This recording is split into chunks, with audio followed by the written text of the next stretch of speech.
Donc il y a des êtres au-dessus des nations. Et ces êtres font partie de ce qu'on appelle le conseil de Dieu. Un conseil, c'est une réunion de personnes qui délibèrent, donnent leur avis sur des affaires publiques ou privées. Un conseil, c'est une assemblée de personnes chargées de fonctions consultatives, délibératives, administratives, juridictionnelles. Par exemple, le conseil municipal. Les êtres qui sont autour de Dieu, là, qui siègent avec Dieu, on les appelle comment? Le conseil de Dieu. On les appelle comment? Les veilleurs, ceux qui veillent. Ô roi, un de ceux qui veillent est venu. Et c'est lui qui a dit, abattez-le. Ce n'est pas Dieu qui a parlé, ce n'est pas Dieu qui a jugé. C'est un des êtres du gouvernement qui est venu, il a dit, on va t'abattre pour que tu restes, tu saches que Dieu, le Dieu très haut, il domine sur les vivants ici. Il y a des jugements qui tombent sur les pays qui ne viennent pas de Dieu directement, mais c'est des êtres autour de Dieu qui viennent libérer des sentences pour que les hommes reviennent à Dieu. Heureusement, quand on a dit on va couper l'arbre, on a dit on ne va pas couper jusqu'à la racine, parce que Dieu est bon. Même quand on a fait une erreur, Dieu peut nous couper, mais il n'enlèvera pas la racine. Quand Dieu laisse la racine, c'est la preuve qu'il peut te donner une seconde chance. Si tu t'humilies et tu reviens à lui, la racine peut encore porter des rejetons. Ma prière que dans la miséricorde de Dieu, Dieu pense à la RDC,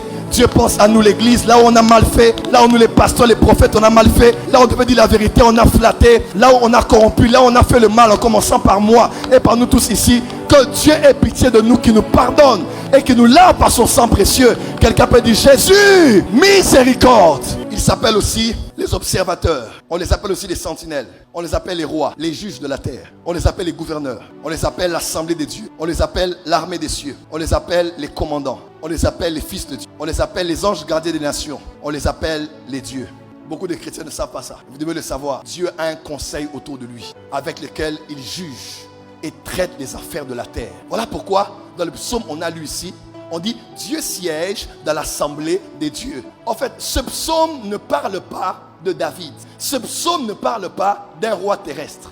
Ce psaume est juste l'image musicale ou bien psalmodiée d'une réalité qu'il y a dans le ciel. Ce psaume veut seulement dire quoi? Dans ce psaume on dit Dieu a convoqué ses dieux, les gouverneurs des terres, et Dieu a commencé à leur dire vous êtes des dieux, vous êtes des fils du Dieu très haut, mais voilà comment vous allez chuter comme des hommes. Pourquoi? Je vous ai laissé gérer les affaires de la terre et vous êtes pervertis de faire des choses que vous avez mal fait. Genèse chapitre 6 verset 1, on dit les fils de Dieu sont venus, ils ont vu les filles des hommes. Comment ils ont pu les voir? Parce qu'ils étaient certainement en train de gérer la cité. Ils ont vu les femmes, ils sont descendus, ils ont pris des filles des hommes comme leurs femmes et ils ont eu des enfants avec eux. Il n'y a pas eu une seule rébellion au ciel, il y a eu plusieurs rébellions. On les appelle qui? On les appelle les fils de Dieu ou bien les dieux. Apocalypse 1 verset 4, mon fils Philippe, il est écrit: moi Jean j'écris aux 7 églises de la province d'Asie, que Dieu qui est, qui était, qui vient vous donne la bénédiction et la paix. Que les 7 esprits qui sont devant son siège de roi vous les donnent. Donc les 7 esprits donnent la paix. Version Martin, on dit et de la part des 7 esprits qui sont devant le trône. Quand vous lisez Apocalypse 1, on dirait qu'il n'y a pas que Dieu qui a envoyé Jean ou son ange. Il y a aussi les esprits qui siègent. C'est-à-dire eux aussi ils ont des trônes. Il n'y a pas que l'archange Michael ou l'ange Gabriel, frère. Il y a des êtres qui font partie de l'armée des cieux, qui gèrent avec Dieu ce qui se passe dans le monde. Les 7 esprits sont les 7 yeux de Dieu qui parcourent toute la terre. Maintenant, quel est le rôle de ces esprits-là? Parmi le rôle que ces esprits ont, écoutez-moi très bien, ces esprits-là ont pour rôle de voir les œuvres des hommes, qui qu'ils soient, d'un roi à un petit peuple. Ces esprits voient, observent, et qu'est-ce qu'ils font? Ils ont la mission de compter les œuvres des hommes, bonnes ou mauvaises, et de les placer sur une balance. Lorsque le roi a assiégé Israël, ils n'ont rien fait. Lorsque le roi a détruit le temple, ils n'ont rien fait. Lorsque le roi a fait tuer le roi d'Israël, on n'a rien fait. Lorsqu'on a pris des captifs, on les a emmenés, il n'a rien fait. Ils sont restés là, chapitre 1, 2, 3, 4, 5, ils ne faisaient rien. Mais quand ils ont pris seulement, ils ont commencé à boire avec, à jouer avec les ustensiles. La coupe a maintenant débordé. Il y a des gens qui font du mal, mais le mal n'est pas encore arrivé au point où Dieu peut commencer à juger. C'est pas que Dieu n'a pas vu, Dieu a vu. Il y a des gens qui font du bien, mais ils ne voient pas encore les résultats de leur bien. Ce n'est pas que Dieu n'a pas vu. C'est parce que le quota des biens que tu dois faire pour une église, pour un pasteur, n'est pas encore arrivé là où ça devait arriver. On dit, ce peuple partira quand? Parce que le péché des Amoréens n'est pas encore arrivé à un point où Dieu peut trouver la raison de les punir. Le travail des veilleurs, c'est de faire quoi? Qu'est-ce qu'ils font? La Bible déclare, ils ont dit, roi, on a compté tes œuvres. Il y a des êtres.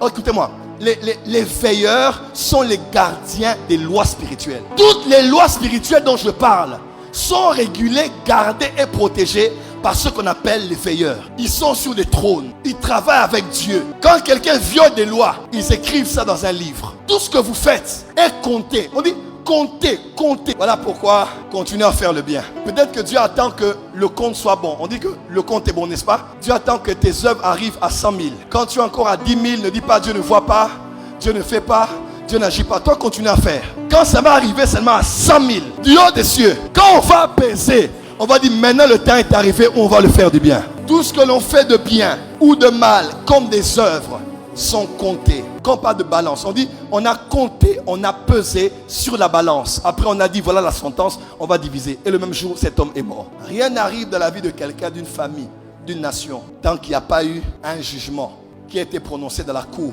des êtres célestes. Et qu'est-ce qu'ils font? Ils comptent. Vous continuez à voler l'argent de l'État, ils comptent. Oh, Dieu ne voit pas, il compte. Tu es homme de Dieu, tu continues à faire ce que tu fais là. Tu dis que Dieu ne regarde pas, Dieu compte. Mais le jour où la coupe va déborder seulement, tu vas regretter. Pourquoi tu avais même fait une seule chose? Dans le monde spirituel, il existe ce qu'on appelle des balances. La balance, c'est quoi? C'est un appareil qui sert à comparer des grandeurs, particulièrement des masses. On pèse, on connaît le poids, mais en même temps aussi on compare. La balance sert à connaître le poids, mais la balance, c'est aussi non seulement pour peser, mais à la fin pour comparer, pour voir qu'est-ce qui est plus lourd ou moins, ajuster le poids afin qu'il y ait équilibre. La balance est l'instrument par excellence dans le monde des esprits avec lequel Dieu et son conseil pèsent nos œuvres pour en définir le poids et en déterminer la récompense de chacun. Dans le monde des esprits, il existe une balance. Quand les anges voient ce qu'ils voient, ils prennent ce qu'ils prennent et ils posent sur la balance. Voici les choses à savoir sur la balance. Numéro 1. Après avoir pesé nos œuvres, elles sont enregistrées dans des livres. Et le jour viendra, après que les anges aient recruté ce que les hommes ont fait sur la terre, ces œuvres sont écrites dans des livres. On ouvrira les livres un jour et on va juger chacun selon ses œuvres. Daniel 7, verset 10. Un fleuve de feu coulait et sortait de devant lui. 1000 milliers le servaient et 10 000 millions se tenaient en sa présence. Les juges s'assirent et les livres furent ouverts. Les êtres autour de Dieu sont des juges. C'est pour cela que même dans la sorcellerie, vous allez voir, ils ont répliqué cette manière de faire, n'est-ce pas? Vous allez voir quelqu'un qui dort et il rêve, on est en train de le juger. Quelqu'un qui dort, qui voit son mari, on est en train de le juger dans une forêt ou sous l'eau. Parce qu'il y a aussi des conseils, il y a aussi des tribunaux de nuit dans lesquels on peut t'appeler après avoir vu ce que tu fais ou tu n'as pas fait. On peut t'interpeller dans ces cours-là et on peut te juger dans ces juridictions. Quelqu'un est avec moi? Malachie 3, verset 16. Alors ceux qui craignaient l'Éternel se parlèrent l'un à l'autre. L'Éternel fut attentif et il écouta. Et un livre de souvenirs fut écrit devant lui pour ceux qui craignent Dieu et qui honorent son nom. Il a dit, vous verrez de nouveau la différence. Tout ce que nous faisons comme œuvre sont enregistrés, sont pesés dans la balance et enregistrés dans des livres. Dieu n'oubliera pas, il n'oubliera pas. Voilà pourquoi que Dieu ouvre son livre de souvenirs aujourd'hui. De toutes les bonnes choses que tu as faites, là où tu n'arrives pas à parler, que ce qu'on avait écrit là soit lu dans le conseil de Dieu. Deuxième chose à savoir, c'est le résultat de la balance qui déterminera notre récompense dans l'éternité. Quand dans l'éternité, on va porter des fins lins, il est écrit que les fins lins qu'on a portés là, ce sont nos œuvres. La récompense qu'on aura dans l'éternité est déterminée par ce qu'on a pesé sur la balance. Troisième chose, dans le monde spirituel, nos bonnes et mauvaises œuvres sont placées sur la balance car Dieu est juste. Après comparaison, le côté de la balance qui pèse le plus est celui qui détermine le verdict qui tombera sur nous. Non seulement on compte tes œuvres, non seulement on pèse tes œuvres, mais même quand ça pèse et qu'on veut frapper, on va toujours chercher l'équilibre. Est-ce que dans ce qu'il a fait de mal là, il n'y a que du mal? On va aussi regarder de l'autre côté. Est-ce qu'il y a du bien que son père a fait? Oh my God. Est-ce qu'il y a du bien que sa mère a fait? Écoutez-moi, Dieu est juste. Dieu est juste. Il n'oubliera pas 1000 œuvres à cause d'une œuvre mauvaise. Dieu est juste. Il n'oubliera pas 10 000 offrandes que tu as fait à cause d'une seule désobéissance. Parce que Dieu est équitable. Il ne fait pas des balances fausses. Il est juste. Voilà pourquoi Bolam Nayo et les Kamabé Nayo. Que tes bienfaits soient plus nombreux que tes méfaits. Que ce que tu fais du bien aux gens soit plus nombreux que ce que tu fais du mal aux gens. Dans le monde spirituel, après avoir compté, on évalue aussi. On est des humains, n'est-ce pas? Tu vas voir quelqu'un que tu aimes bien t'a fait du mal. Oh, on ne parlera plus, c'est fini, je te next, je te bloque. Le bon sens va te dire, mets un peu les œuvres sur la balance. Cette personne a toujours été là pour toi. Elle a fait de bonnes choses. Pourquoi à cause d'une seule chose tu oublieras tout ce que la personne a eu à faire? Si toi tu peux raisonner ainsi, et le Dieu des cieux, Dieu est juste. Hébreux 6 verset 10. Il n'est pas injuste pour oublier votre travail. Dans le monde spirituel, Dieu, Zamasa c'est mot. Dieu a un trône de justice. Dieu sait aussi peser. Il a mal fait. Mais il y a quelque chose que j'aime chez lui là. À cause de ça, vous voulez frapper Salomon. Il dit à cause de David, je ne te frappe pas toi, je frappe ta postérité. Parce qu'il y a des choses que Dieu a devant sa face qui font que même si vous voulez faire du mal, il va se souvenir de ça. Dis à ton voisin, sois bon et fais du bien aux gens.